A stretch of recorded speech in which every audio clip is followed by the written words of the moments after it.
नमस्कार, ओम नमः शिवाय।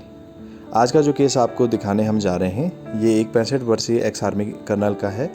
और जब वो हमारे पास आए थे तो ऊपर के दांतों में कुछ तकलीफ़ लेके आए थे। और जब हमने एग्ज़ामिन किया तो हमने देखा कि वो बहुत लंबे समय से क्राउन और ब्रिजेस उनके दांतों पे लगे हुए थे। तो एक्सरे करने पे हमने देखा कि उनके जो बचे हुए दांत हैं और जो क्राउन ब्रिज वाले दांत हैं, उन सब के नीचे काफ़ी ज़्यादा इन्फेक्शन आ रहा था, जिस वजह से शायद उनको परेशानी हो रही थी। तो हमने डिसाइड किया कि हम इनको सेम टाइम पे निकाल के वहाँ पे हमारे जो आधुनिक तकनीक के बेजल इम्प्लांट्स हैं उसको हम लोग प्लेस करेंगे।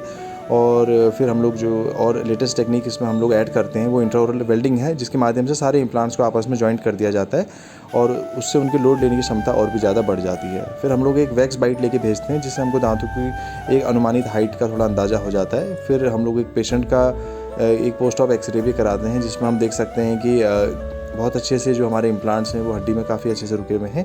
और फिर उसी वैक्स पैटर्न के आधार पे एक मेटल फ्रेम ट्रायल बन के आता है, जो कि दर्शाता है कि हमारे दांतों की हाइट, आकार और जो हमारा सब कुछ शेप कैसा रहेगा हमारे दांतों का, वो हम लोग एक ट्रायल बेसिस पे करके देख लेते हैं। और वैसे हम प्रैक्टिकल रूप में देखें तो यही मेटल फ्रेम के बाहर से दांतों का रंग चढ़ के आता है, जिसको हम लोग सिरेमिक की कोटिंग बोलते हैं। तो इस प्रकार से जो फिक्स दांत अभी इन इम्प्लांट्स के ऊपर बनते हैं सपोर्ट लेके, वो हमारा स्ट्रेंथ और सुंदरता दोनों को ध्यान में रखते हुए चलते हैं।